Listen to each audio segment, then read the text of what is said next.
Good morning, everybody, and happy Thursday. So we didn't actually get our DM2 launch yesterday, which is kind of a bummer, and I'm kind of bummed about that. I'm sorry for starting late. My son is determined to sit right there and giggle at his shows, and that's his only option, and he will do nothing short of that. And so that is the only thing. That's all right, Andrew. Make money, do good stuff, do good things, sell cars, have fun. I'll see you later. It's all good. I'll be here. All right. So I'm going to see if I can't shrink the restream chat. Yeah, I can. There we go. That's probably better. Put this over on one side over here. I've had it as like this full-size thing, but I can't search the internets, and I'm going to need the internets today.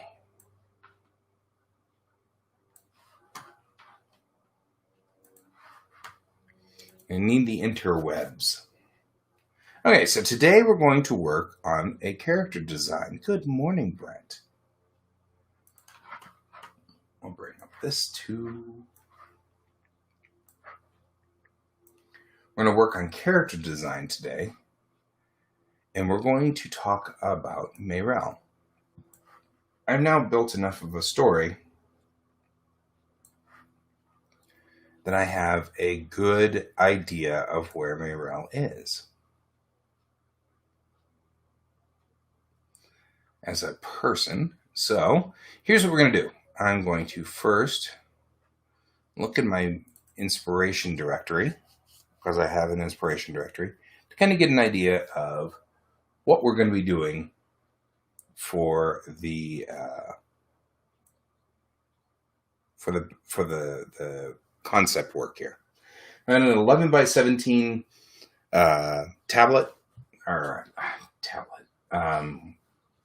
sheet of paper. I'm going to work off of that. So,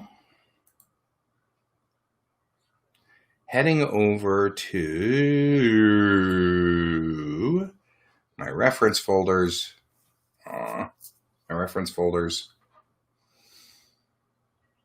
So when we look at character design and character study, I love looking at like other people's character designs, right? So we're just going to kind of go through. I have swapped and stolen a bunch of character designs from all over the place. Just get an idea and a rough idea of what I want to do with my characters. And here, I'll share this with you. Oh, that's why I can't find it.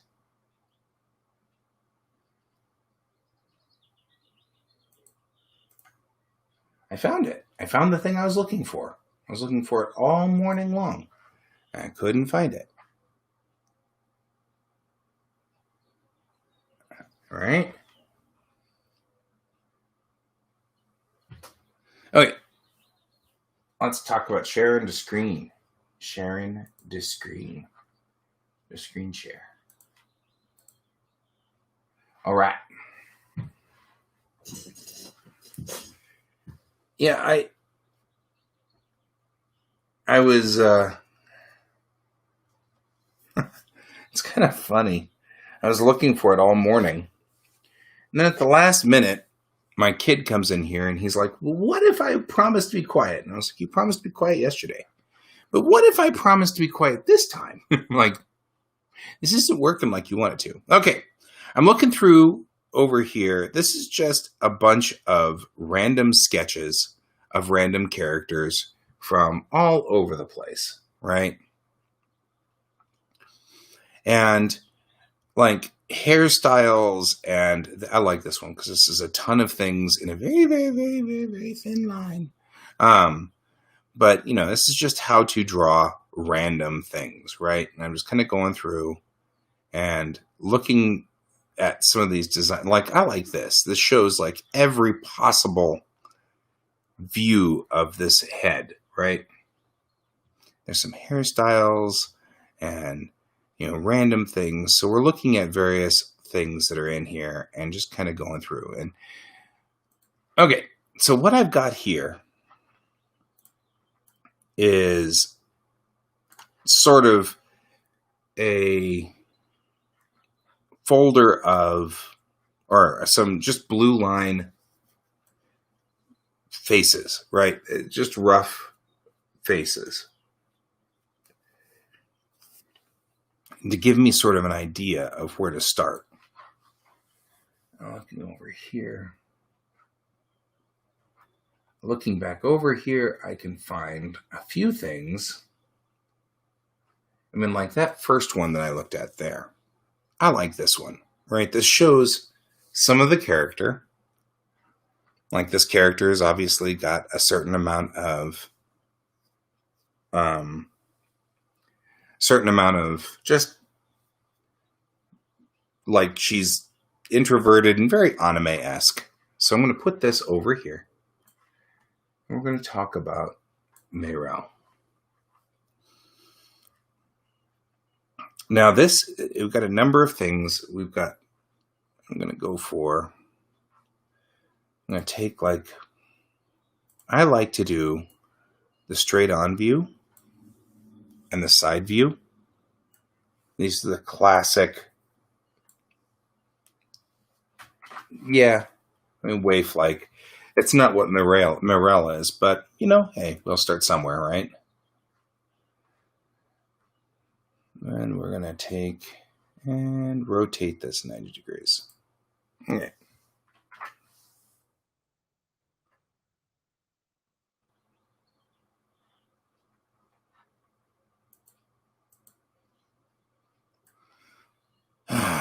Okay, let's try this again. There we go. Copy. So, a funny thing has occurred. What are you, in the wrong color mode? No, you're in the right color mode. Is it just so small? It's so small. Okay, gotcha.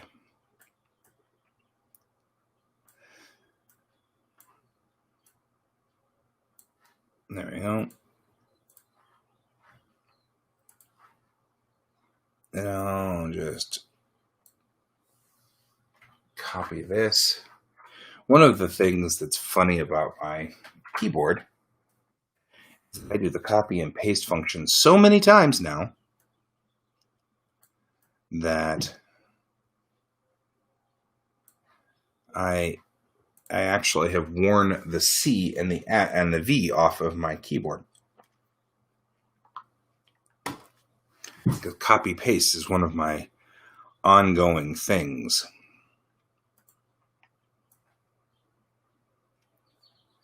And then I will copy paste. So I actually have to now look over at the keyboard whenever I do these random copy paste things to get an idea of where the heck I put stuff. Okay.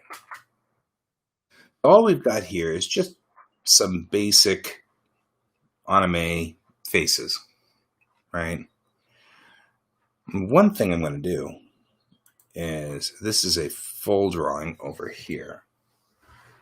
So let's get the pen moving.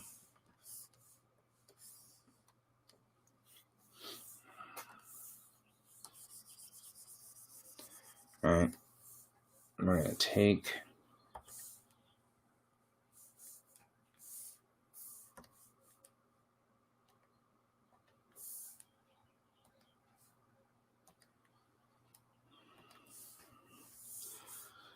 okay.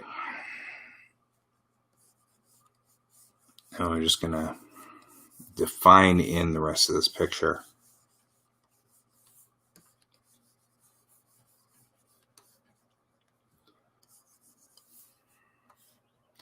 I feel like this character, unlike this little wave picture we've got going on over here, Meirel is more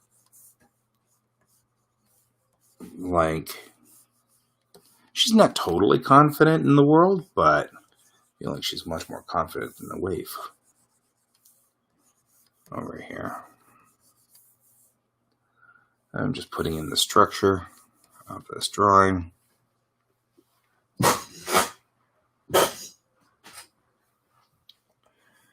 And we're going to go around the edge here.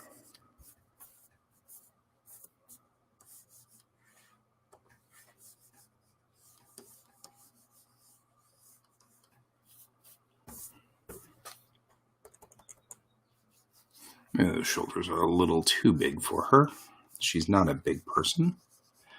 I mean, nobody really is a big person in comics, I guess. And especially in the military.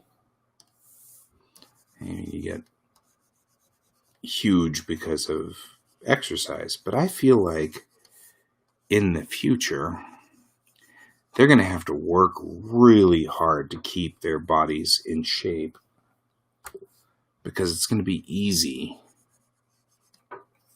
for them to atrophy. The Hulk is huge, yes.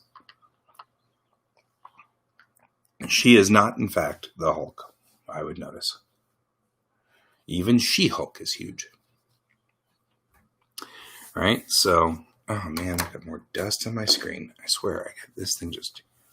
Oh, well, I've been working in my office all week to clean up my office and get it straightened out and get bookshelves put in and yada, yada, yada. And... Hey, let's figure this out.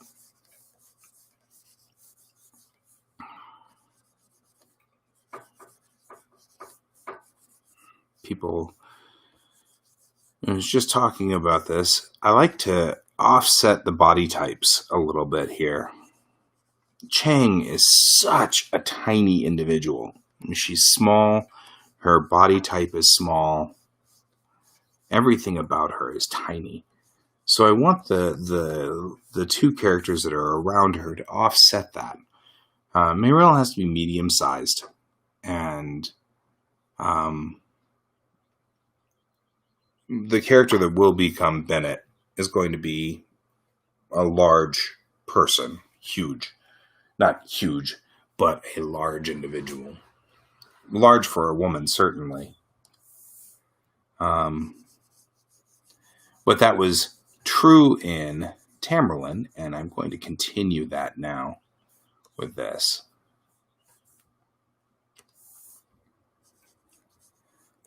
Right, and so Mayrel is going to be bigger than Chang by a lot.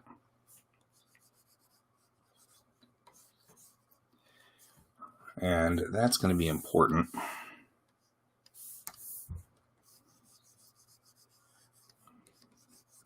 Well, now let's give her a thing she's doing. So, actually have her now bowed forward, and I feel like that's not what I want. So I'm going to erase all of this that I just wrote. I just drew this all in. I'm going to erase all of it. Let's talk about the boxes here.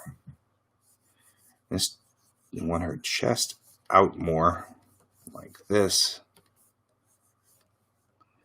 And then this here. And then we'll take her hips back. She's standing up straight. Her back's arched correctly. She's not at attention per se, but we can cross her arms, which I feel like is characteristic of this character. Right? She kind of looks like, with the eyebrows up here, she looks like she's judging you anyway. I mean, judging. Lots of judging. She's our point of view character, right? This is the character that's giving us the point of view of what's going on in the story. So we want her to be serious, because the rest of the story isn't necessarily serious all the time. All right.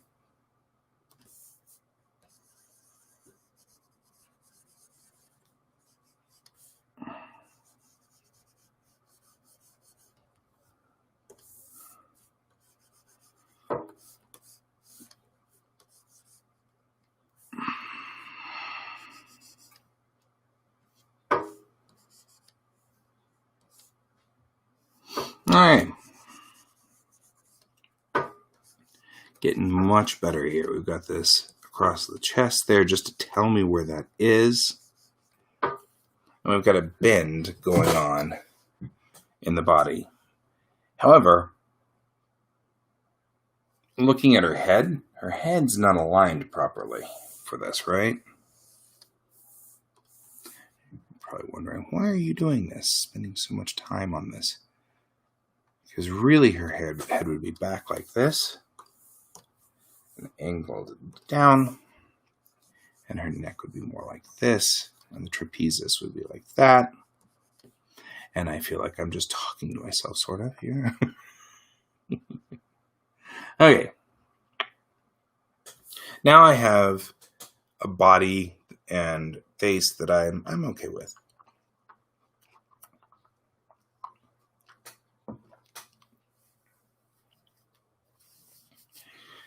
Now, with this, we're going to decide on a few critical things. Like, what are we dealing with when it comes to face and design and things like that? What does she look like? Now, she's... Yeah, that's cool, man. You do you. It's all good. I'll just sit here and keep talking. And raspberry pies are cool. I've got to say. I'm just saying.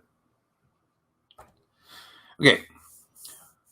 One thing I really want to do with this character is give her ethnicity. The Deastati, the character, the area or the group that she comes from is very much, they have a Slavic, Eastern, Middle Eastern, that area sort of feel to them. She's probably going to have curly hair, but I also want to give her more pronounced of a nose.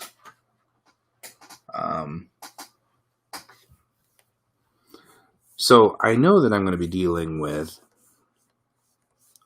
a jaw that's pretty solid. Not horrible, but, not like big and pronounced. But I'm going to be dealing with a pretty solid jaw. And then I'm going to deal with,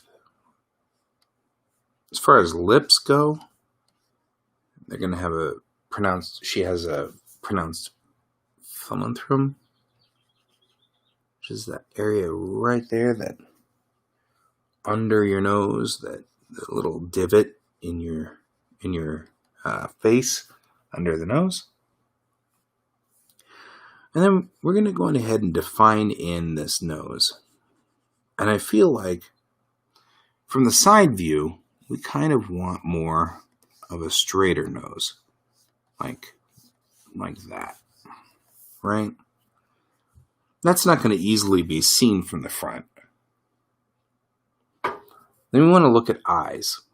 In the case of Middle Eastern eyes, and when we're talking about people of Middle Eastern descent, let me move this over here.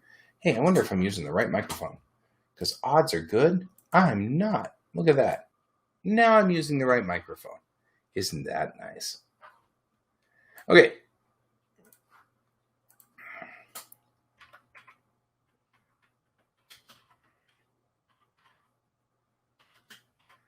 I'm just going to type in Middle Eastern woman in Google, and, like everything, regret my choices.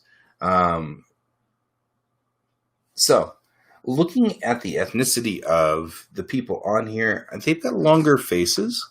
We've got a longer face in general.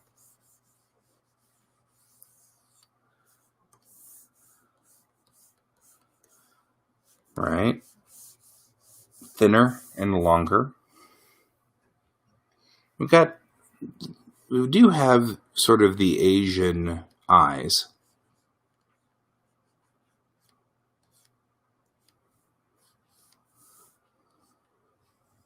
right? And the thing that differentiates them looks like the eyebrows, though. Real differentiation, because the eyebrows are pointed and very thick. What a lovely feature. All right.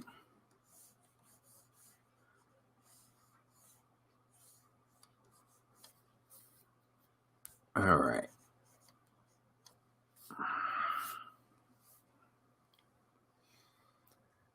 Looks like we've got the possibility of an epicanthric fold. And that's what you call the Asian eyelid.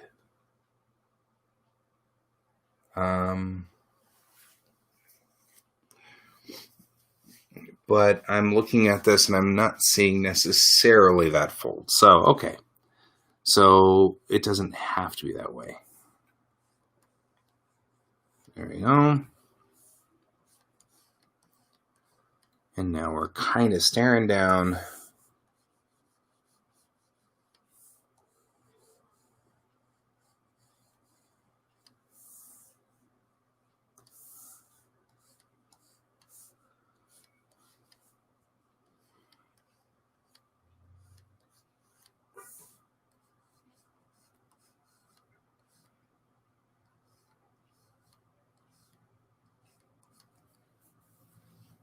There we go.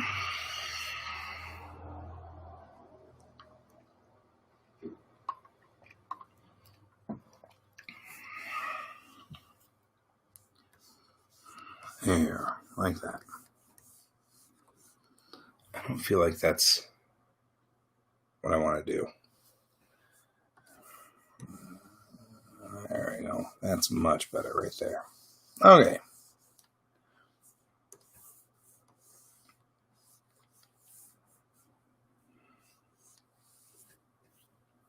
There we go.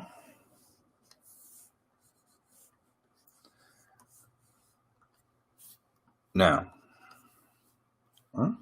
right here, right here. Hello, right here.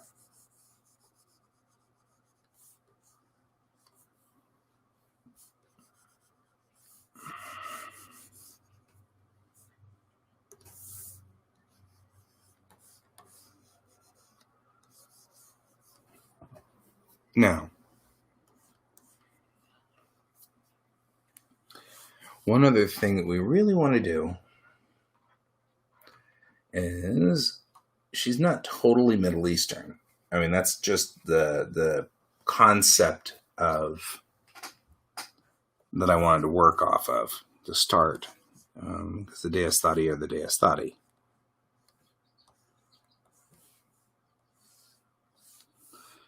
They are who they are. So my next question is, can I give her curly hair? Because I think I really want curly hair.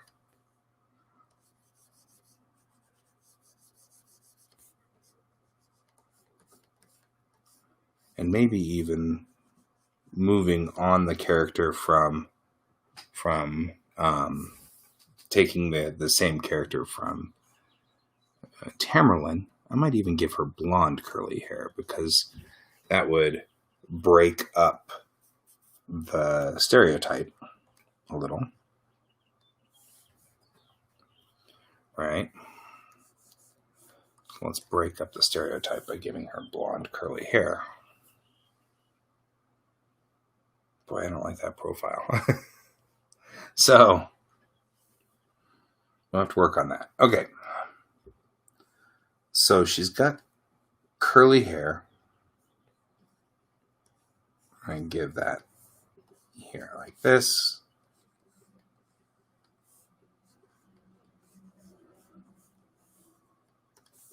Which, even if she were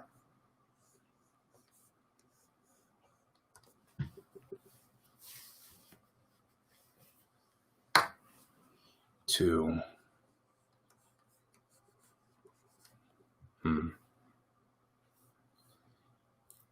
let's see, so a lot of this is going to be me staring at this going, and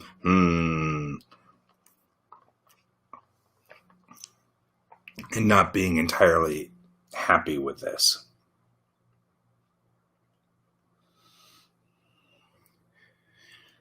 Because I'm not. I mean, I think we're getting closer to what we're after here, but I feel kind of like her face needs to be narrower. I want her face to be narrower, I think. This is becoming more evident.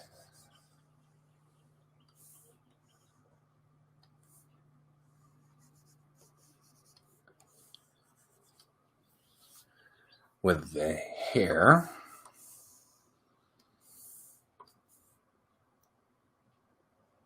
Oh, man, why did you have to change this? There we go. Photoshop in the last update changed it so that the shift key no longer... Back in the old days, the shift key used to hold it so that it was... always in scale. And now they've changed it so that it's always proportional unless you hit the shift key, which is fine, except that my keyboard is to my right, and I'm right-handed. And so hitting the keyboard at the same time, there we go, that's much better.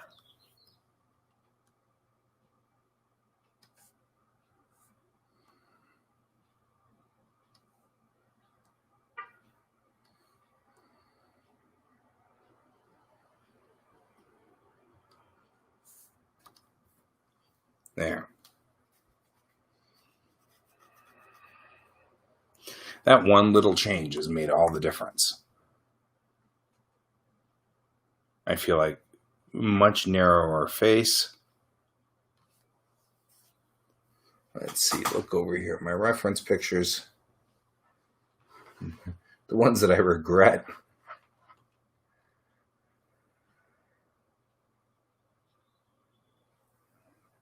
Yeah, it's not much different than what we've got over here. So somebody, nicely, has taken a front and side view photo of a Middle Eastern lady, and that worked really well.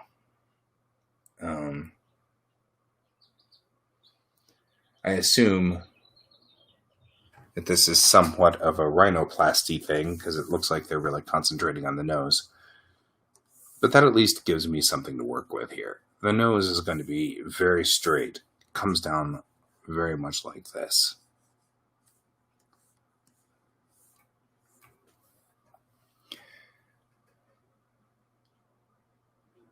It's going to be one of her defining features, is going to be her nose. So I want to make sure I've got this straight and figured out, because that is definitely going to be one of those things that you're going to say, oh, that's Mayrel.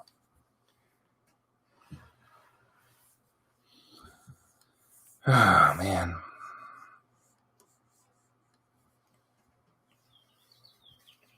There we go. It's very narrow as far as the front goes.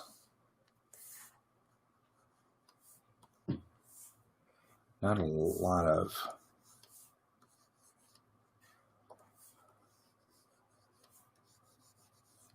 There we go. Very narrow in the front. I mean, this isn't a wide nose. That moves more into African. I don't think they've taken the African influence. It's interesting how being an artist means that you have like all of these skills in various fields. Like I've got anthropology. And I've got anthropology because you have to know how noses work, strangely. So I'm looking at her nose and I'm noticing that from the side view, we aren't lined up at all.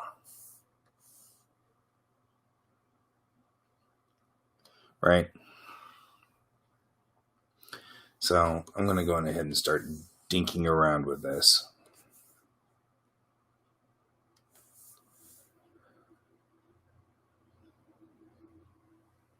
There we go. Bring that in line. It's no longer in line with one another. Now it's in line. Look at that. Look at that. It's almost like I planned it. Urete.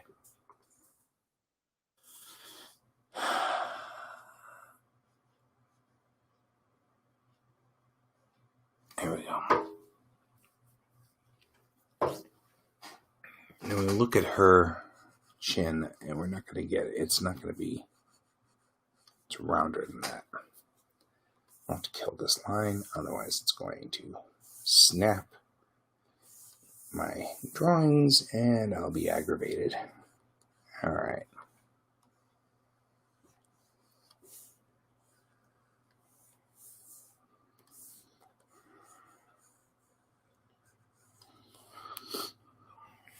Okay. More out on the side, I feel like.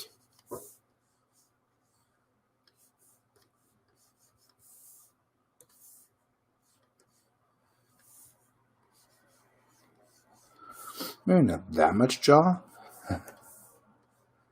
but she's certainly not egg-shaped on the face here. I feel like I'm also kind of going way past this line down here. Shouldn't be going past that line. Like more like this. Fussing with characters is a thing that, I mean, I'm going to be living with this character for a long time, so I want to make sure I've got it, every bit of it understood and comprehended, so I get what this character is doing and sort of understand where we are with it.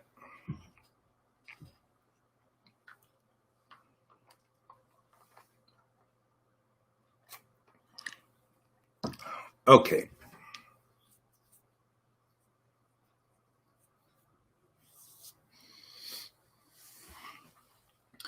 Feel like the eyebrows come in like this towards the center line. There we go. And she's going to have definitely brown eyes.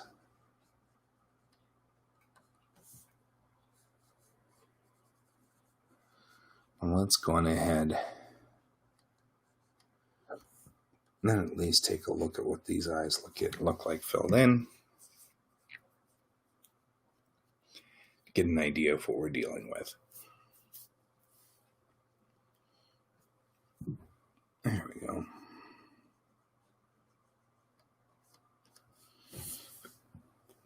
Excellent. I feel like this is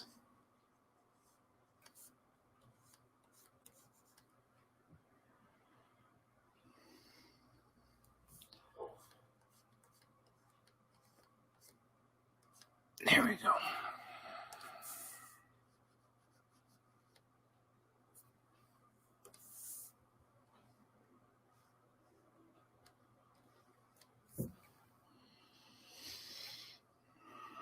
There. Okay. Now we're dealing with, this is a much more Egyptian looking face, kind of classically Egyptian, which will work well. It'll offset well with light colored hair. Which I feel like would be severe. So I was originally going to have her be curly haired, and she might still be, but she is the kind of person to put her hair in a bun almost all the time. Just by nature, the kind of person she is. It'd be severe. And as much as she can rule this hair in, she's going to.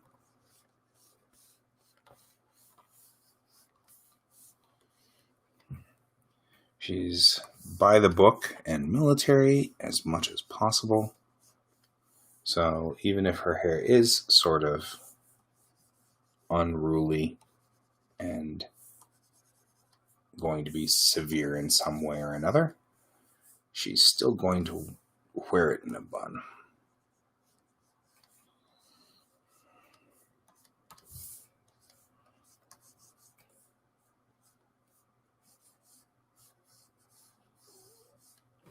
She's still young.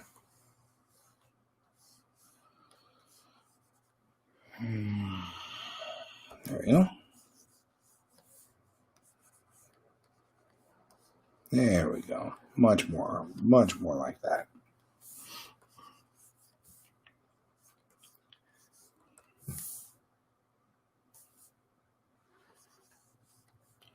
Noticing that looking at the ethnicity of Middle Eastern women, they have the baby hairs of the Asians have a little bit of the baby hairs coming down on the side. Although I think she would rule those, she'd rankle those. She'd hate them. They would just irritate her. As a character, I think that would be a thing. She'd get very irritated by the baby hairs. But we'll need to keep in mind that that's there, because when she gets frazzled, I'm sure that those will come out and they will be out of her severe bun. Those little hairs that are on the side of the face for women like that, they're hard to control because they're very small and fine, and they break easily. And so no matter how much, especially for women who, this particular genetic run right here with these little baby hairs usually happens with women who have coarse, thicker hair, like Asians and like the Middle Eastern women. So the hair is thicker and easier to control and wrangle and put it into a bun or something like that. But then you have these little teeny hairs on the side of your head, which are really, really thin and fragile. And so they don't pull all the way back to the back. They won't go to the back. They break. And then you end up with either you shave them, which then you're shaving and you feel really weird because you're a woman who's shaving, or you just let them fall down in front of your face, even though they drive you crazy. Because they're going to drive you crazy, because they're going to sit here and tickle and get into your ear and, weird things like that. So I get some of the frustration. By the way, this comes from talking to a number of people who have this hair. It's fascinating dealing with people who, I saw my kids in Japan, especially my girls. The boys didn't care as much. The boys don't get that. They start growing in actual beards at some point in time. Although teenage boys don't grow in beards very well. It's very funny. And they want to so badly. And they never do. Okay.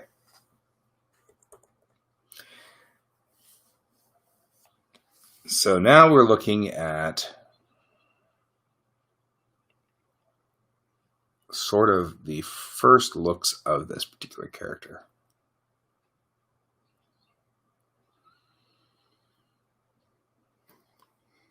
I feel like the eyes are out of proportion. I feel like I don't like the eyes for some reason.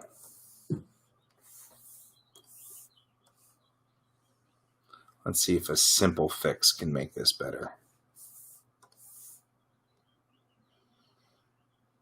Maybe. Yeah, I think that'll make that better.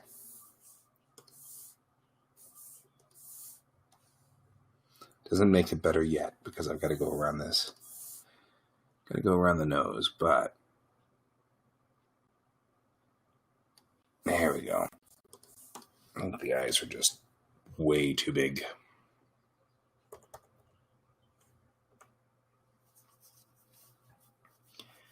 And now I feel like I may have messed up their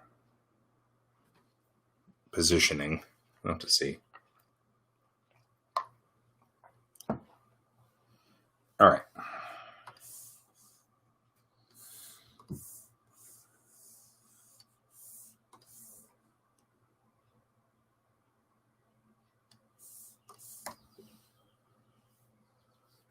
Okay. Let's talk about some of the other things that are going on in Meryl's life. And she belongs to a group that is very similar to a gypsy clan. So the question really is, would she have body tattoos? I mean, the character herself, I don't feel like would find that to be an appropriate thing. But if it's a societal thing, if your society does it,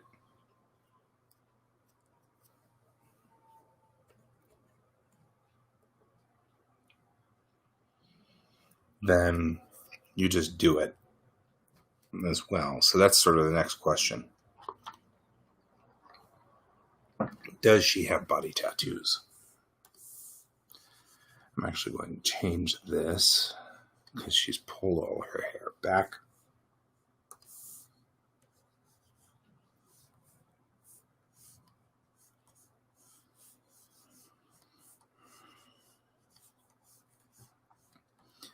And that's what we want right here. There we go. And the question really is, does she have body tattoos?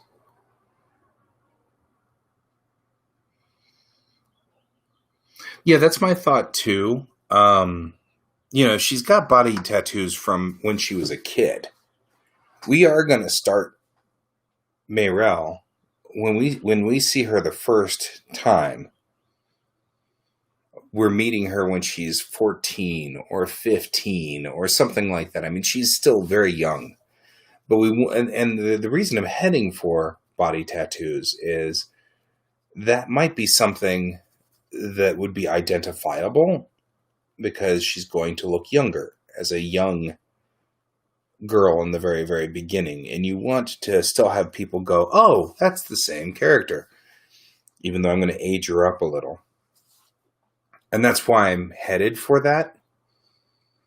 But the other thing is, somewhere in this story, I want to talk about the Deistati as the outsiders, as the other. Like I said, I've built them to be sort of like gypsies in a lot of ways. And so you kind of want to have that feel of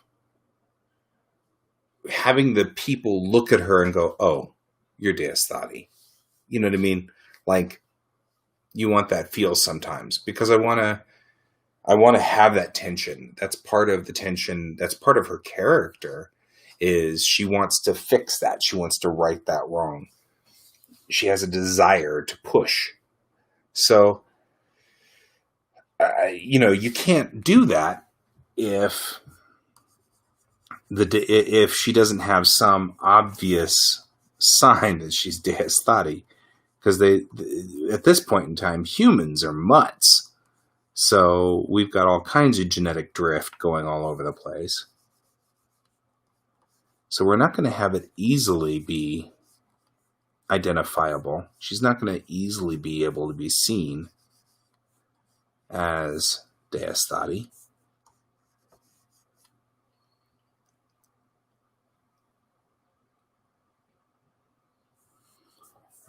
So I'm not sure. I mean, maybe it wouldn't be a bad idea to have body tattoos of some sort here.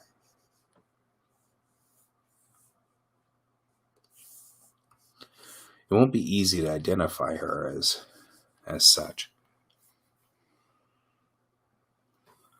So just thinning out her neck. As the problem, of course, with manga style is that it's not actually proportionate. So it looks weird when you draw actual, like, correct proportions. It looks strange. Men in manga have really thick necks.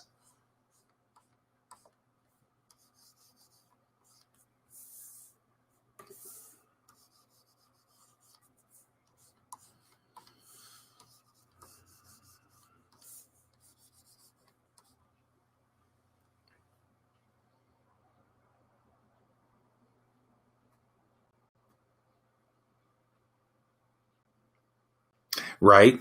Like right over here or something. A tattoo that's back there. Although I've got to admit, if you've got a tattoo on the back of your neck that identifies you as some culture that is not necessarily political, like the way I've set it up is the Deistati they can get politically charged. Over the years, they've gotten politically charged. They've gotten into fights. They've gotten into arguments and turf wars. So, I mean, they're not right now. At this moment, that's not where they are. But they took over. They took over they tend to take over old huge ships like the Polaris and repopulate them. And they've got some weird functions. They took over the previous generation's ships, huge jump ships, and that's a thing. So let me turn on the camera and let's talk a little bit about this, because I'm thinking this through. Let's be logical about this. So we're going to go back here. So the Deistati, they took over these old Polaris type ships. So they've got these ancient jump ships. Because the ancient jump ships, there was a technology advance that allows all of the cultures to live together. Because so many of these different races, these different aliens, live in different atmospheres and different pressures and different temperatures, that it was impossible to make one hallway where all the races could just walk through the hallways. So there once was a time, probably 100 years, maybe 200 years prior to this point in culture, where you had a Jacine ship, and then you had a human ship, and then you had a Volmar ship, and never the twain shall meet. And they just talked to each other via comms, and all was good. And now, all of those races are mixed together because they figured out how to make that technology work. It was cultural. It was important. Well, the Deistati took over old human ships. So there's no place on these ships for Jacine. There's no place on the ships for the Volmar. So the other races can't live on human ships. After 200 or so years, 250, so however long, they've got this reputation for being very culturally unique, or culturally, what's the word I'm looking for? Isolated, culturally isolated. So they don't have other races. And to some degree, there's even a belief the Deistati are racist. But they're not. They're just bound to a ship with one atmosphere of oxygen, nitrogen, which all the other races can't live in. So they've got like that's one of the things that Mayrell's working against, right? She thinks this is silly. We're not this way. This isn't the way we are. We should go out there and do stuff about this. And they have gotten to the point where there aren't that many Deistati in the culture.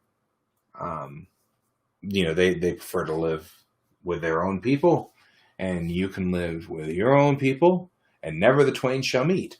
And so part of what happens with Meryl is she joins Unity, and she joins the military, and the military does what the military does, which is we'll take anybody as long as you can pass the test. Well, she can pass the tests. That's not a problem. But now that she's one of like 12 Deastati in the entire military organization. There aren't that many. And she's going to run into people who feel like she's an idiot for being a Deastati. And, she wants, and so I want to have that friction. Now, Chang, of course, doesn't care. That's the thing. Chang's like, if you can fly the ship, we're good. Turns out she's really good at sales. She's got a great reaction speed. She scores very high on all of this stuff. So she's an asset to whomever. And that's going to be one of those things. She could have, if she wasn't Deastati, they would have put her on a heavy cruiser or something big to be the sailmaster. But she's Deastati, so they stick her on this Corvette. Which is all right, because Chang doesn't care. And, it's sort of talking a little bit about how we evolve that sense of other.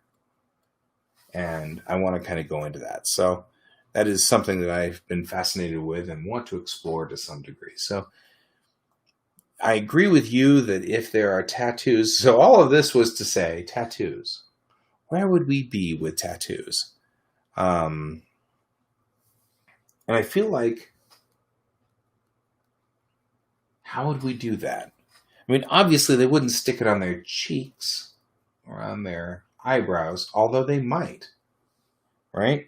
So let's think it through. Where would you put tattoos? This is two ways. I mean, the Deastati themselves have gotten to the point where they're thumbing their noses at the Unity and the Confederacy. And the Confederacy and the Unity are, like the collarbone. That's not a bad place. Yeah, I mean, kind of, that's what I'm thinking about here. When you design characters, there has to be a certain amount of logic.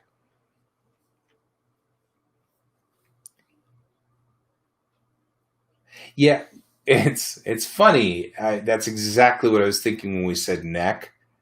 Was how the OPA puts that neck tattoo around their necks. It almost is like, well, because I mean, if it was piercings, we could pull them. And I feel like tattoos are. I'm logicking this through. You have a culture that many of the elders, there's the party that gets angry easily or whatever, they want to thumb their nose specifically at the Unity, and I think that they're using it as a patriotism thing, but really what it's doing is it's marking their people by accident and making them easily identifiable and targets for racism and, well, maybe not racism, but I guess culturalism. But I agree. The Expanse OPA is a great example of how to deal with that. I think you're right. So that's not a bad idea. We could put it on the collarbone, but again, you look at the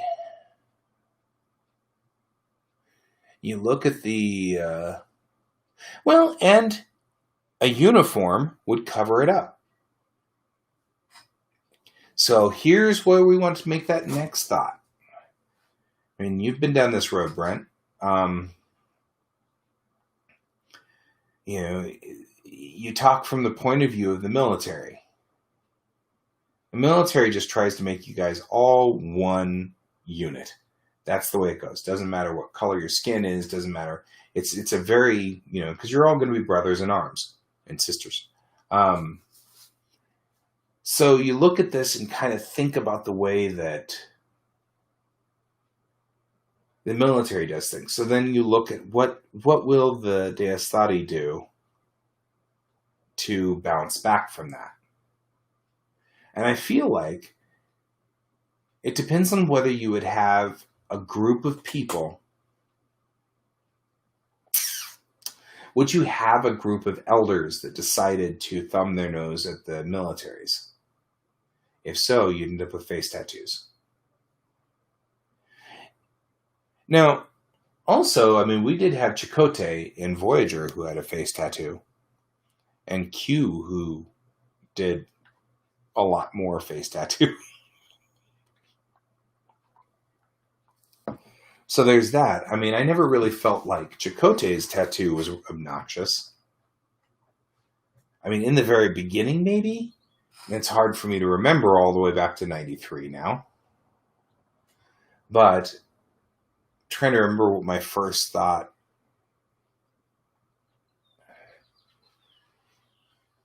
Yeah, but let's say you were from an African tribe. Because we actually do have people on the planet right now that do face tattoos. African tribes specifically. What if you were from an African tribe and you had the face tattoos because it was part of your culture and you joined the military? You came over to America, got your green card, and then finally actually got, citizenship. It's just what you wanted to do with life.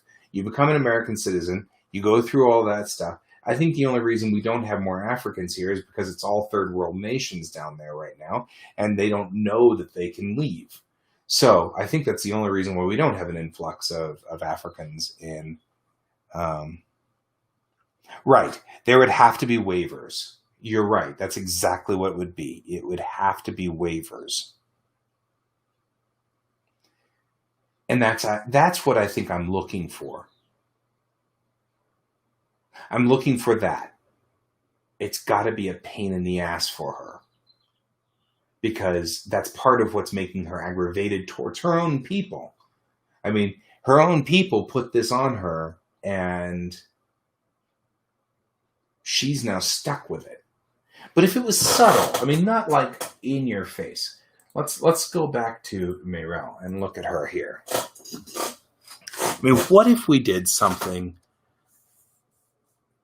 That's interesting.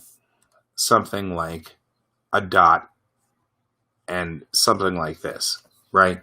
It's not in your face. It would be, I mean, it's in your face to some degree. Or maybe just 3 dots on her forehead like this, right? That still indicates that she has something going on here, but it isn't directly in your face. Okay, so I'm liking this plan a little bit more. And it's enough that people would see it right off the bat and go, oh, you're Deistati. Hey, I could become famous. I could buy followers, primes, and viewers on added viewers. Well, no, actually, don't hate to ask. The only problem that I have with skin tone is I'm a manga artist. Not all of these will be in color. So we really kind of only have an option of light hair or dark hair. And we don't really have an option in between. Not only that, I do feel like by the time we get to this era in life, 500 years from now, we'll still have racial differentiation. We won't be blurred together into a mutt. However, I don't think we'll have cultural differentiation anymore by color. I think what will have happened is we will have left Earth and shoved as many people as we could in each spaceship. And though you might have only white people on this one spaceship, the 500 spaceships elsewhere have this mix of everybody. And so I feel like we might still have the same genetic lines that give us the same genetic traits that you got. Because, I mean, we earned these traits by difficult times. White people are white because it was extremely cold. Black people are black because more melatonin in the skin. Asian people are Asian because they fished and they were on the sea more. And so we earned these genetic traits by thousands of years sitting on these different areas of Earth. So I feel like we're still going to have epicanthal folds in the eyelids. We're still going to have a number of different colors of skin. But I feel like it's going to start getting mixy.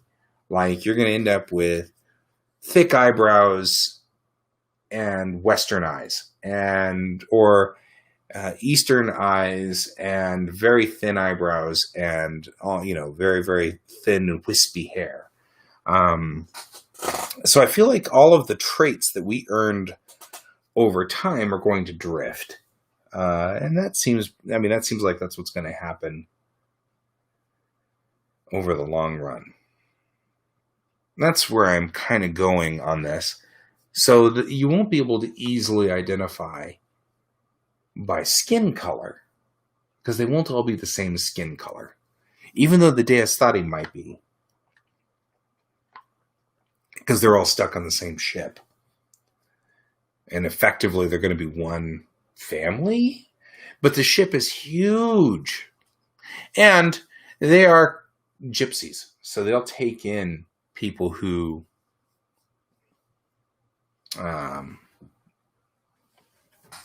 they'll take in people. Yeah, I don't know. I'm thinking something subtle, like 3 dots on her forehead, like that. It's very, very subtle. What do we think? It's not in her face. It's not in your face necessarily, but she can't remove them. And I don't want just 1 dot, because that could be a birthmark. Right? So I'm looking at 3 dots.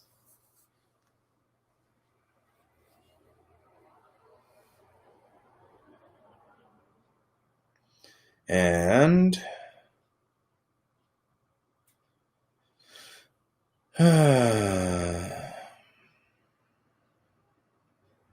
so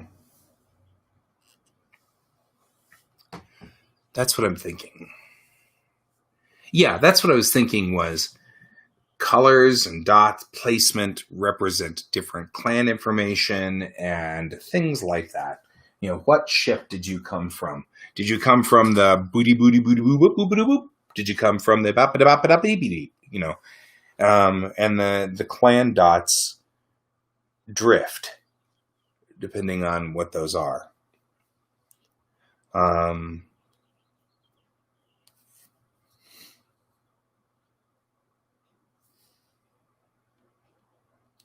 The only problem, of course, is that in order for this to work, she's having a talk with her father, and before things start, these are the only signs.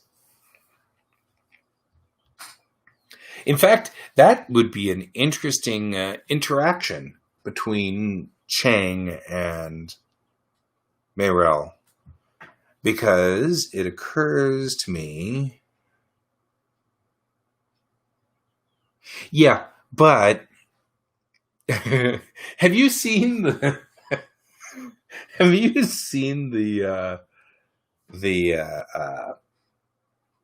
meme that's gone around about Ensign Rowe coming on board the Enterprise and Riker saying, "On Starfleet ships, you don't wear anything but the uniform." And then, of course, cut to Worf sitting there with his bulge, right? And it's like, well, okay, well, then there's that. So, because this is all talking about interface with the military. We're interfacing with people who are using clan. It's a funny meme because it actually makes a solid point, which is why dress down Ensign Ro for putting on her Bajoran earring when we let Worf wear his baldric, right?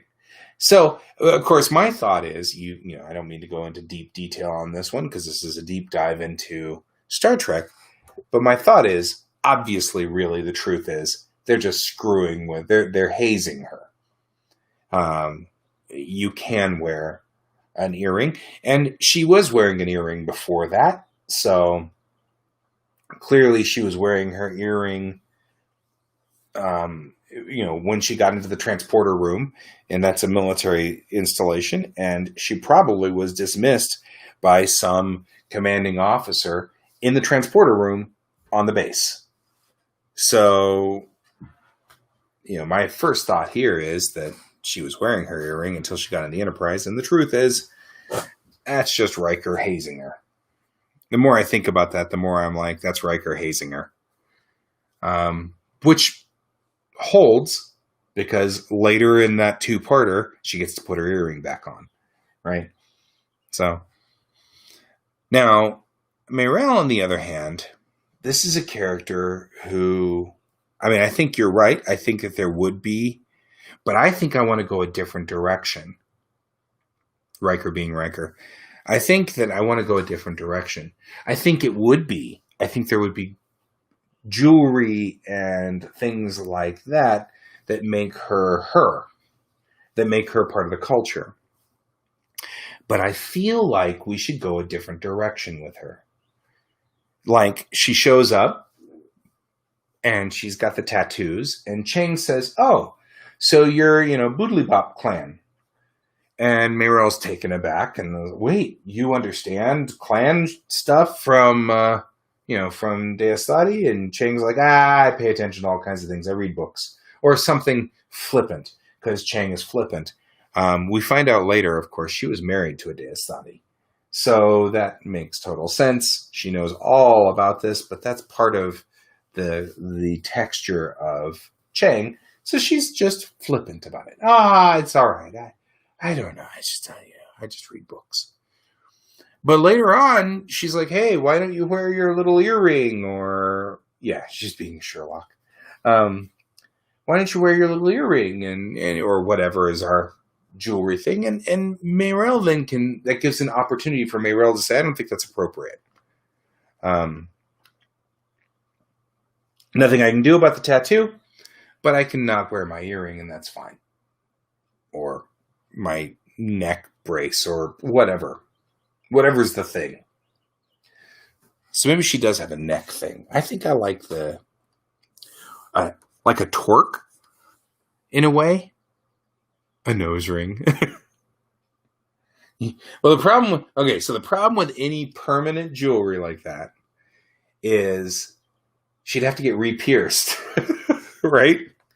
Because what I was thinking was part of the character arc for this character, part of what's making us kind of work with her, is that this character is learning to accept her culture. She sees the divide between the two, and the solution is to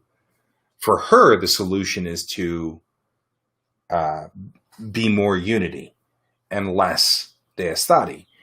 And, she has taken an extreme position where the less she can be Deistadi, the better.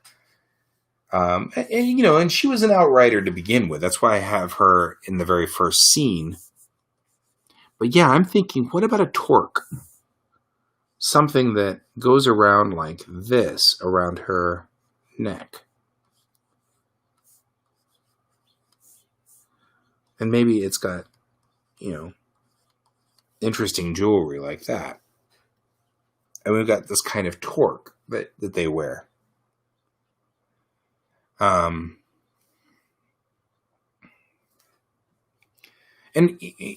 so I have felt that the Deistati at some point in time were, that's too low.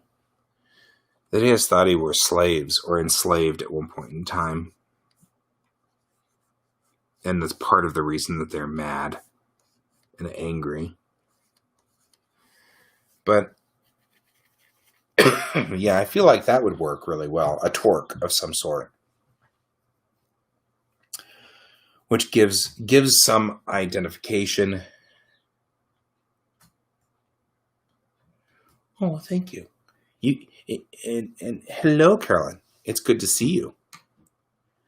I love thinking through the characters. It gives me, when I write them, it makes their voice clear.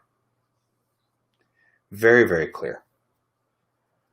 So we now have this character who they have this torque. And the torque is some kind of identifier for the character.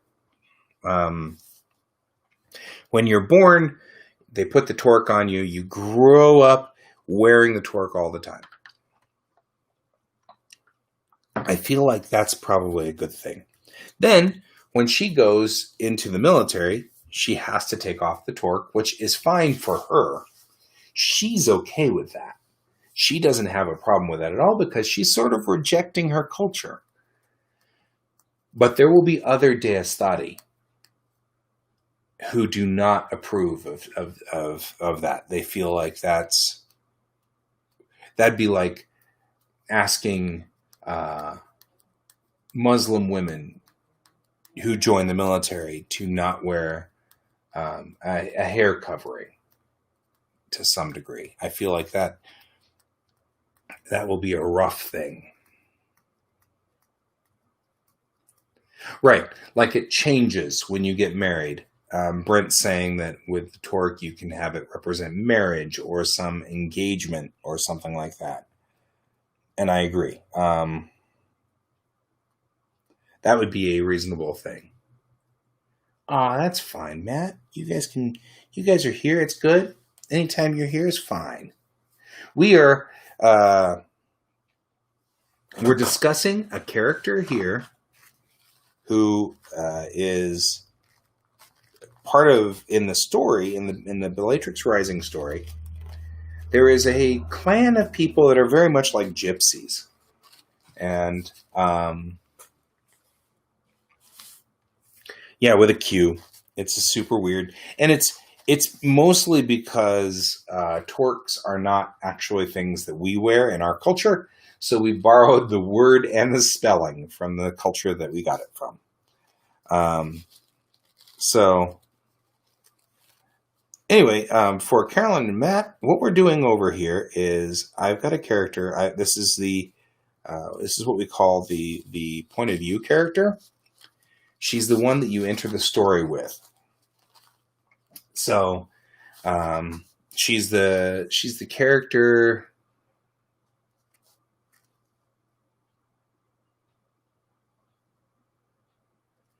Maybe. I actually feel like, okay. It's totally cool. That's what I do here is make stories.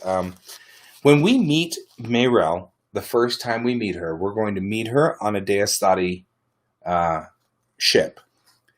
The Deistati ship is parked in a space that's known as, here, let me show you the map. Because I've got this on a map. Because this isn't saying a whole lot into the story. You're going to literally get spoils from the first 4 pages of the first comic, so that's not going to be a big deal. I'm going to open this up here with photos. There we go. Okay. This is the map of the local space, right? And this is where everything is, and you can see that we're centered on Bellatrix. When we first meet Mayrel, her ship's out here on this blue line. That blue line is the Bandois radio line. There's a world right over here that was destroyed during the Titan War, just before the Titan War. And nobody knows anything about the Bandois, except that they had radio. And they were broadcasting from radio for about 50 years, 55 years, before the bad guys in the Titan War blew up their world. Just blew them up, blew the whole world up, wholesale. Nobody had space flight on that world. So the only thing we know about the Bandois is the radio, their radio transmission. And this is the radio transmission line that's moving slowly across the galaxy. And one of the things that the characters of the story will do is they will often fly their ships over here and sit in the Bandois radio line and listen to the radio. They'll get an old AM, FM type radio and just receive the signal. Nobody knows what they look like. They don't speak the language. I think some scholars have been trying to crack the language. They probably could. And they probably listen to it. And it's probably just commercials for, toothpaste.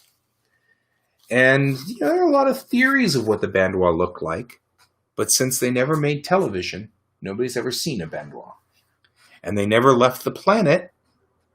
So nobody ever, before the planet got blown up. So nobody's ever seen or laid eyes on or talked to. So nobody knows what they look like. So when we first meet Mayrel, they're here in the Bandois radio line, listening to, and that's one of the things that Mayrel likes to do, is listen to the radio and the Bandois radio line. Now, obviously, you can just record everything that possibly was recorded, and somebody probably has, and made an MP3 of it, I'm sure. But Mayrel likes to listen to it live. For her, that's adding a certain amount of depth to the character, to the people that were the Bandois. And so that's part of where we meet her, is already longing to leave. She's already one step out the door, right? So she's already deciding, I'm done being Deastati. I don't want to be Deastati. I'm interested in the Bandois. I'm interested in the unity, in the Confederacy. Why am I stuck on this ship tootling around doing nothing? So she's already got that cabin fever going for her. The reason I say that is because I don't think that there's going to be a marriage in her future. I don't see a marriage happening. This map is so complex. I have so many different little things going on here. It's so wild.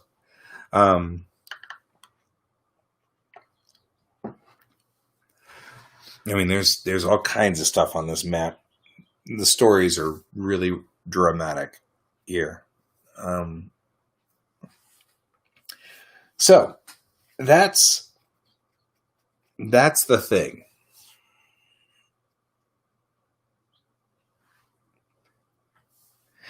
Well, thank you. I feel like, I kept thinking up all of these. This is one of the things that made me really think I needed to leave Tamerlane behind. Because I can't do this with Tamerlane. There's no... Star Trek is Star Trek. It's rigid. I could have done a story about the radio line in Star Trek, but it would have been an episode. It wouldn't have been part of the texture of the world, right? It wouldn't have been part of the universe here.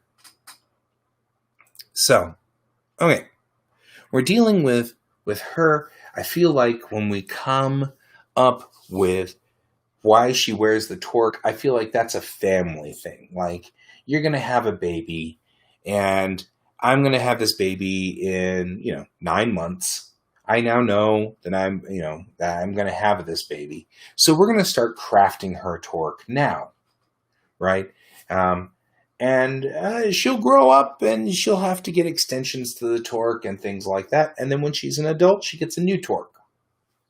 But the first parts of the torque are all going to be, that's a good one. The first parts of the torque will be the same, right?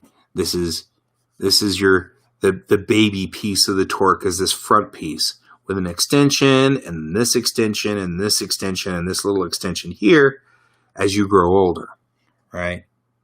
And then when you are an adult, we craft one for you that no longer extends or grows, right? It just is what it is. And then that way, let's put this here. Adolescent. I spelled it wrong, but that's okay. Adult.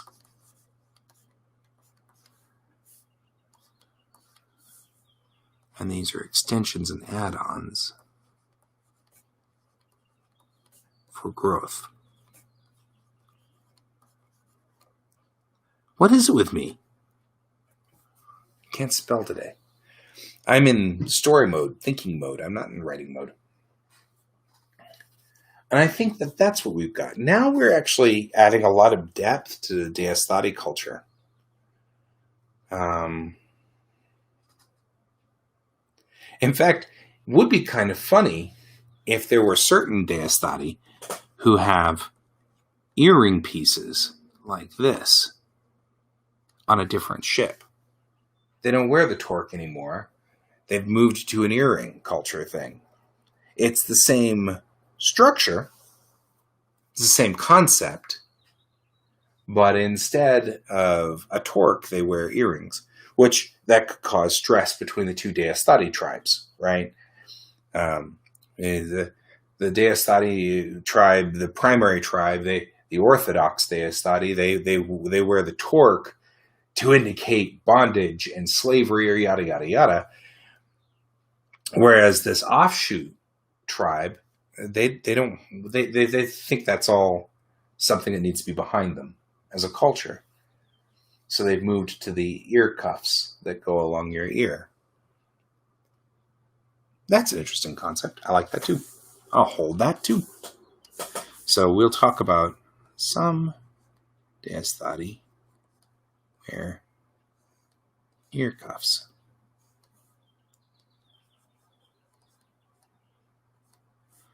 Because it's not a slavery issue for them, or they have decided to reject the slavery aspect, or that's my thought, is you gain more earrings as you grow older, and this would be youth, right? And then when you are fully grown and your ear stops growing, you get one solid one, right? Adult. And there you go.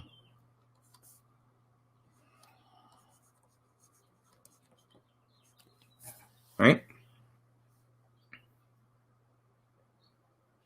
So once you grow, and in fact, that would be kind of an interesting thing, because then we can make it so that Chang's husband was this one.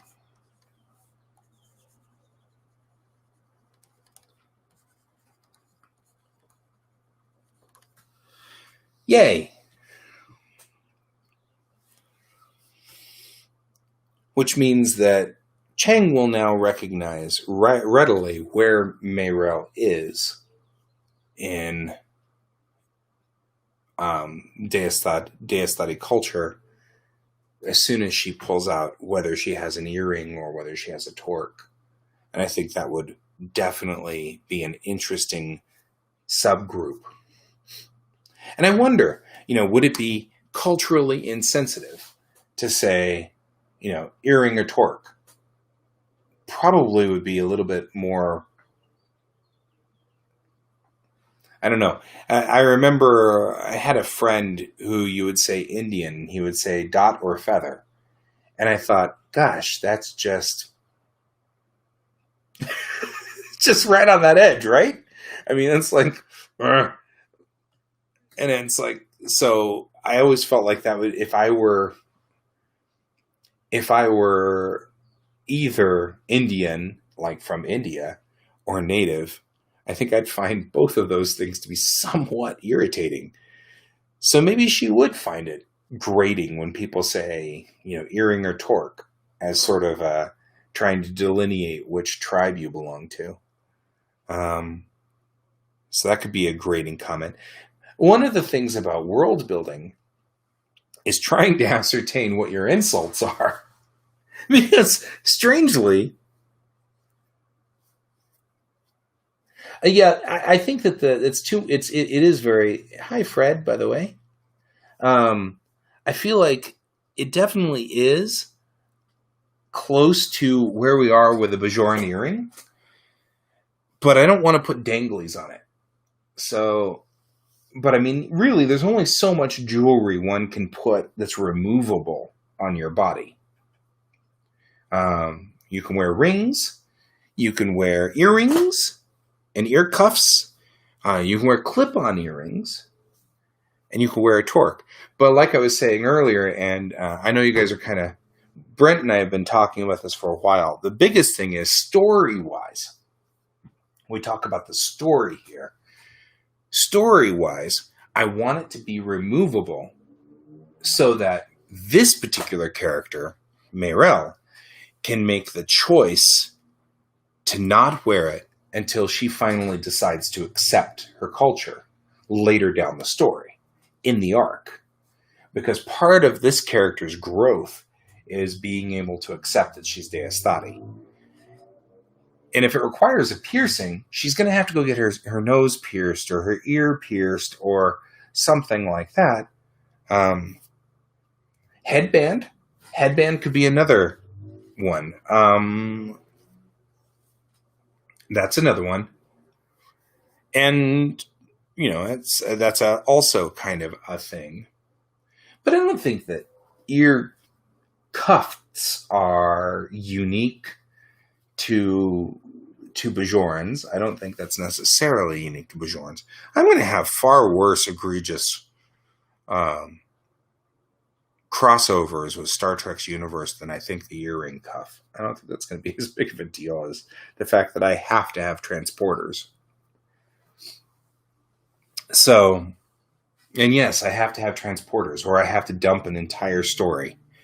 I have a story down the road which involves exploring something about transporters, and so that means I've got to have transporters. I'm going to make them different than Star Trek, but it's still transporters. All right. So I didn't expect to get this deep into Deastati lore, but I'm liking it. I'm liking where we are. So you'll be able to tell that Mayrel, when she's younger, is going to have this torque. And when she's older, she's going to have a full torque. And that's going to be one of the ways you're going to be able to tell that she's grown up if you know the lore. Which will make... That's another one of those listed under really interesting rereading the story potential. Because if we plan this ahead of time, when I show Mayrel at 14 on the ship, listening to the Bandois radio, she can have this broken torque like this, where it's all add-ons and pieces. Then, when you see her later on put on her torque, it's going to be solid in one unit. And I'll just seed that somewhere in the story that we talk about that and discuss the children of the Deastati getting assembled torques. They keep getting extended so that they're bigger. And, that's a child's torque. This is an adult torque, Then you'll go back in time.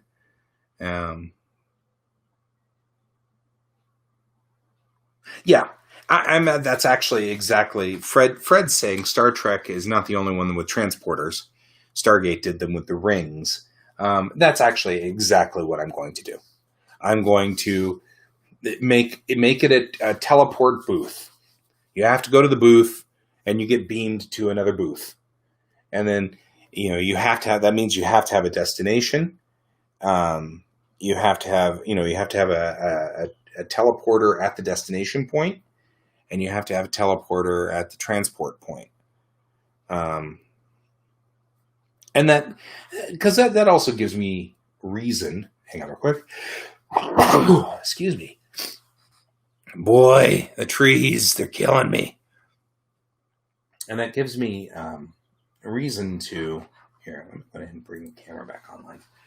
That gives me reason to have a ship that can land, because you don't have a teleport booth there, right? So there needs to be a teleport... Oh, that does remind me, though. There needs to be a teleport booth on the Kittiwake. So when we go back to the deck plans, we need to remember to put a teleport booth in there. Because the Kittiwake could be a forward teleport booth. That could be its job, right? The admiral wants to, or the diplomat needs to do the diplomatic thing and the diplomatic widget with this planet. So they'll send the Kittiwake out there to this planet. Kittiwake will land, and then the diplomat can beam to the Kittiwake and then come out and then do his thing and then get back into the Kittiwake and beam out. So I like that. That works. That's an aspect of teleportation that I hadn't thought about.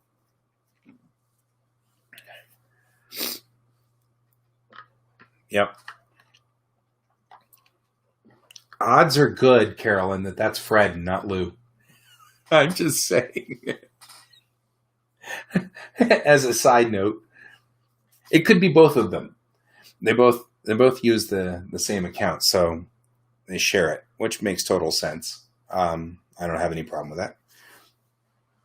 But yeah, so since I know you know both Lou and Fred, I was just saying that could be Fred.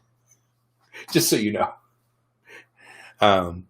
Fred joins my streams whenever, because I've been working on a big, large project for Fred that's huge, and we're just plugging away at it. So the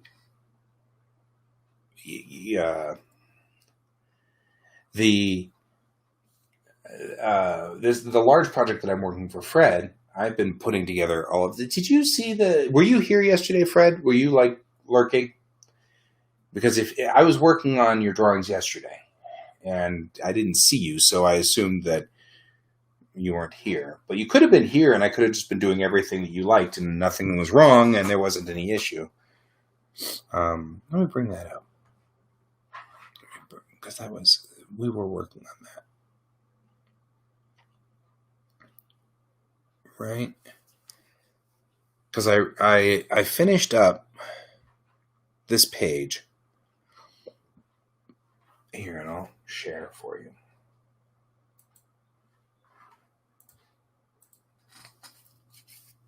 There we go. So we finished this page, Fred. I just went ahead and I still want to do something up in this upper corner up here because I feel like it's very open. So I'm not sure, but I feel like this page is done.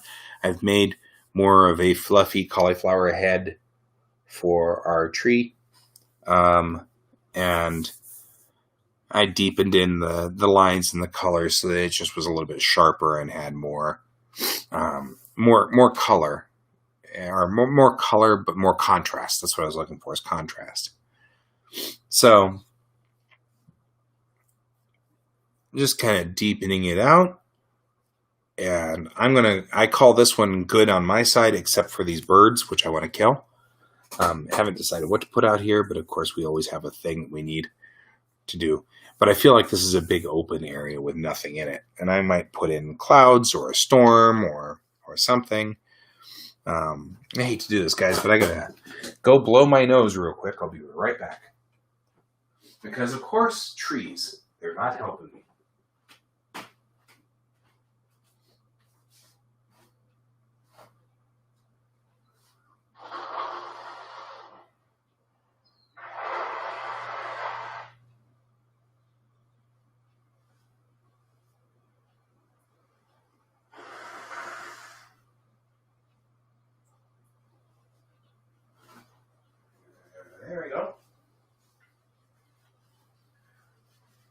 There's one good thing about quarantine, and that is I am absolutely sure this is hay fever, because I haven't had any air shark.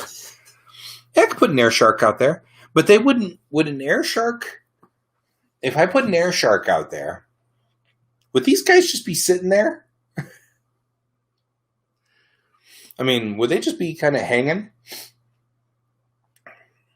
Like, nobody's worried about the big air shark in the background? I feel like anything that's up there is going to be the... What? You guys aren't paying attention to the big air shark that's behind you? You know what I mean? Unless the air shark was on their side. I mean, I guess the air shark could be on their side. Ha-ha! Go attack them, air shark. Air shark. Go attack. You know. But I mean, could be.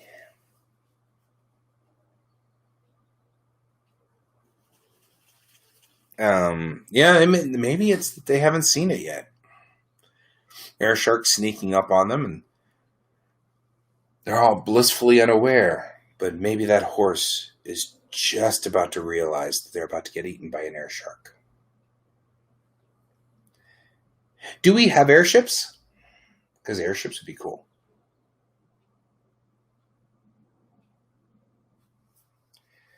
Because I could do an airship like it's on standby and they're about to get into one. That could be cool.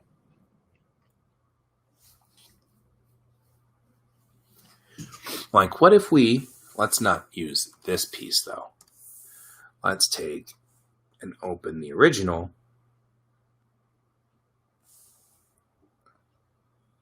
Is it 91 or is it 47? It's 47. No, it's 91. You have chosen poorly. There we go. All right. Here's my thought. We'll do this real quick. And I'll add a layer. And what if we put an airship hanging out like above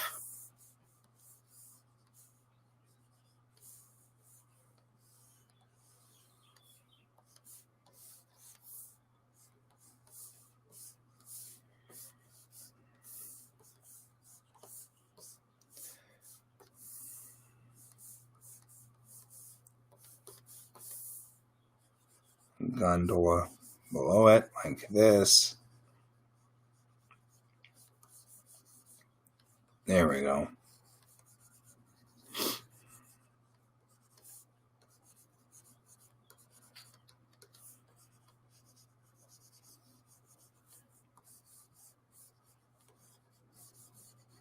Some kind of attack prow of some sort. Because attack prow.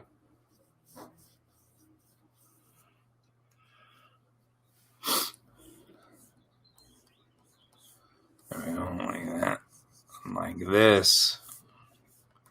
These are tying it down so it won't go anywhere. I think so too.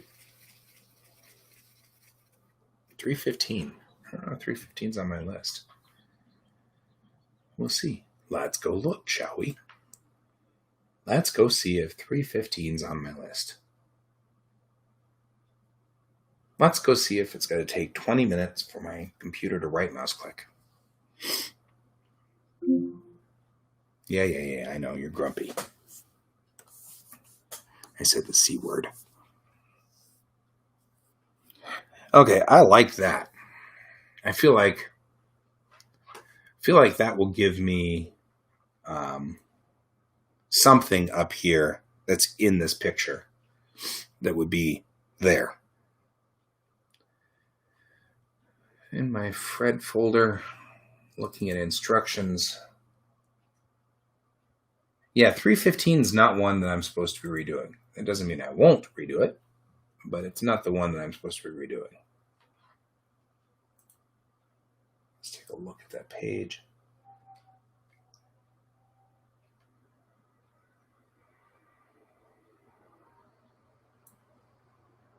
Oh, yeah.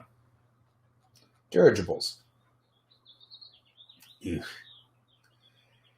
Yeah, I should add 315. So,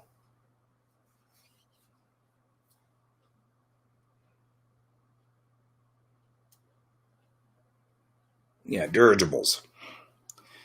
So we'll tie this dirigible down to the building, which, you know, keeps it from floating away. There we go. And then we'll call this one, I'll go back and work on this one later, because I really want to get a perspective of what a blimp would look like from here. So I'm going to call that sort of okay at this point and lock it down. And make sure the blue doesn't go over any artwork, because I'll delete it later. Looks like the blue's clearing everything. Not in the cauliflower here. Okay. Cool. Save this.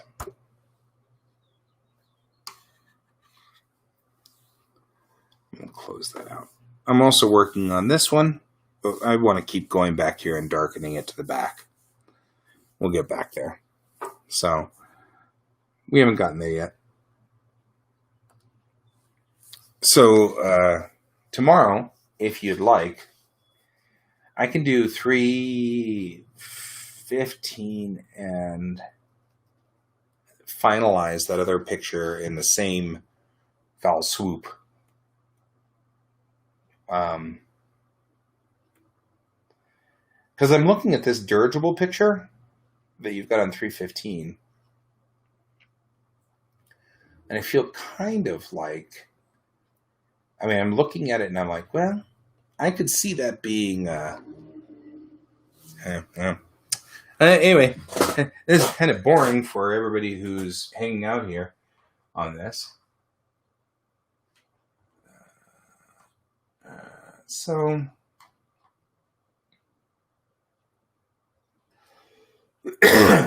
you know, and 314. So there are these pictures that were drawn by somebody in pencil, and they're not bad to just redo them in ink. Like here, let me show you one of the ones that I finished that worked well for this, because we wrapped that up. And where is that? I just did it like 2 days ago, right? Just finished this one. It was later on. Yeah, here we go, 332. Oops. I was going to black that out. Didn't. So I apologize for not blacking it out. Sorry.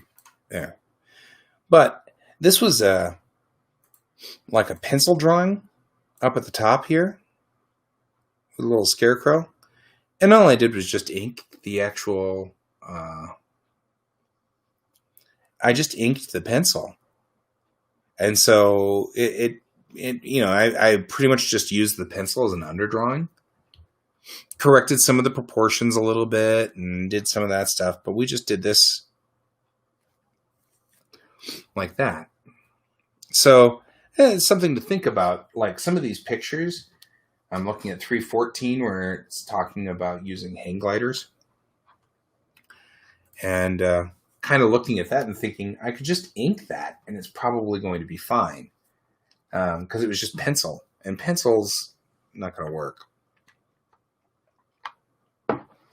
Okay, we got about 10 minutes left, so I don't really want to start something new.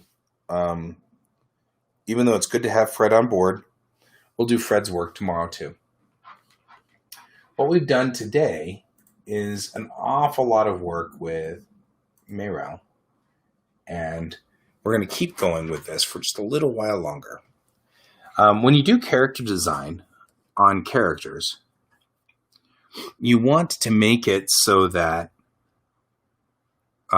you think through the logic of the people, of the person. And it's actually, I know that Carolyn was like, I love how much work you're putting into it. I feel like everybody does this. This isn't just me. I feel like this is a thing that that all artists have to go through. We have to logic through our characters. And I think some artists don't, obviously, otherwise we wouldn't have characters that are flat and two-dimensional.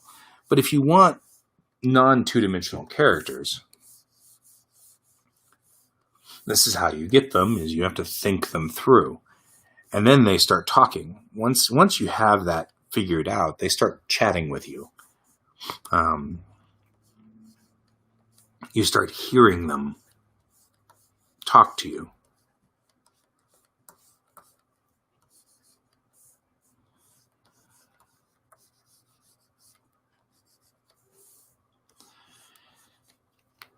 So I'm going to put that torque here. This is her before she went into the army.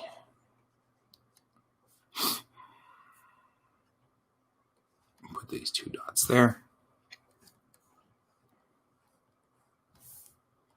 Give her more chin. A little bit more chin there.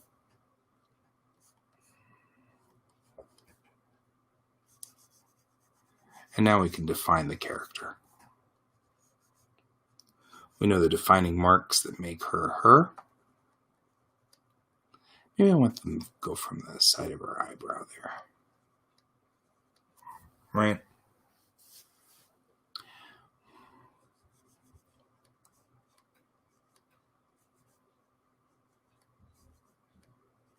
She's giving you the evil eye here. Right?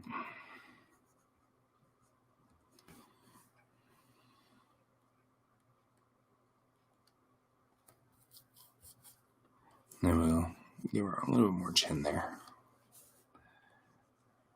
She doesn't have earrings because that's not her tribe. It's not her tribal affiliation. But she does keep her hair up in a severe way. Even when she was younger, was her thing. Right? So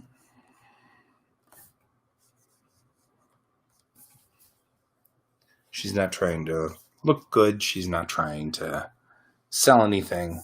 She's just her.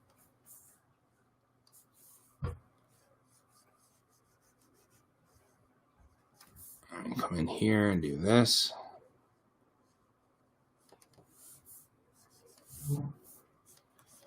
There we go.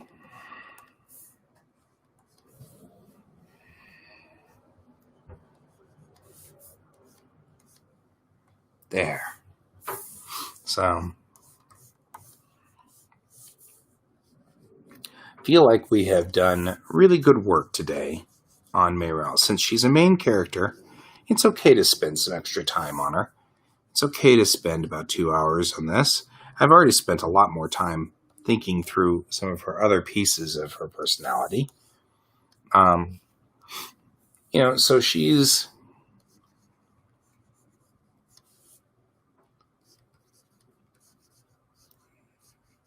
not going to be like that. She's standing up with her back bowed more. There you go.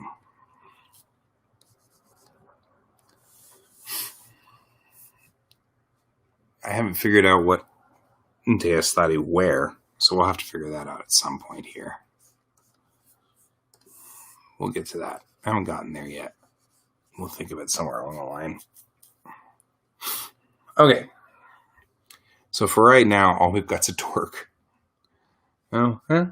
Well, she was wearing her torque. Oh, God. All right. There we go. There we go, like that. So there we go. And that's where we are with this character, I think. Less of that. There we go, more like that. Looking at her. So this is going to start influencing my design of this character as far as like a physical design. The next step is I'll make a maquette for her so that I can place her in places, and also use a maquette that designs her, that looks like her face. so that it's easier to just throw her in a scene and not have to worry about, having to go through all the stages we just went through here on this. Well, at least not all the frustration, because I go through an inordinate amount of frustration with stuff. But we have now gotten to the point where we are at saving this, and we will do that.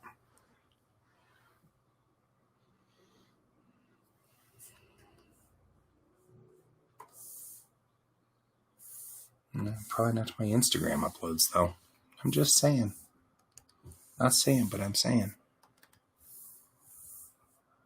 Okay.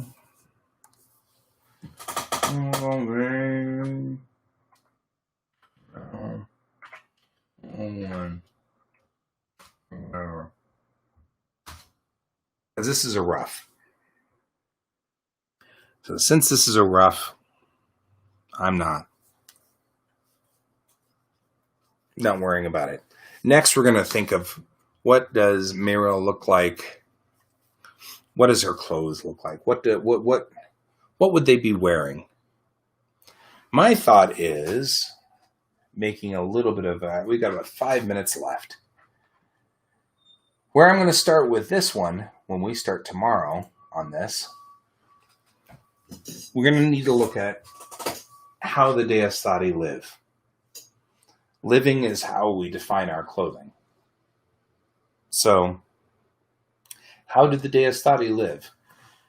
Do they live on the edge of disaster, at which time it would just be normal clothes? Or do they have some semblance of space suit, something that protects them? I've established that the Unity has some kind of force fieldian gloves, helmet thing that allows you to have an emergency force field that pops around your head and pops around your hands, so that you can just operate in the real world with your spacesuit uniform. And then if there's a sudden decompression of the ship, you're blown out into space, your little helmet pops on, your little gloves pop on, and then you're like, oh crap, now I'm floating free and I can't get back. Because I guess I really wouldn't think that you would have propellant on board your spacesuit all the time. So we'd have to think about that. Probably some kind of ion thruster that you can put on your, you wear an ion thruster on your hip. You hold the ion thruster directly in front of you, and then you go,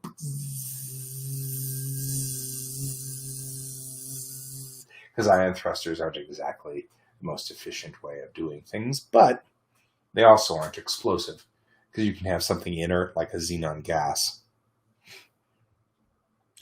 Right? Use the force. Okay. That's something to think about.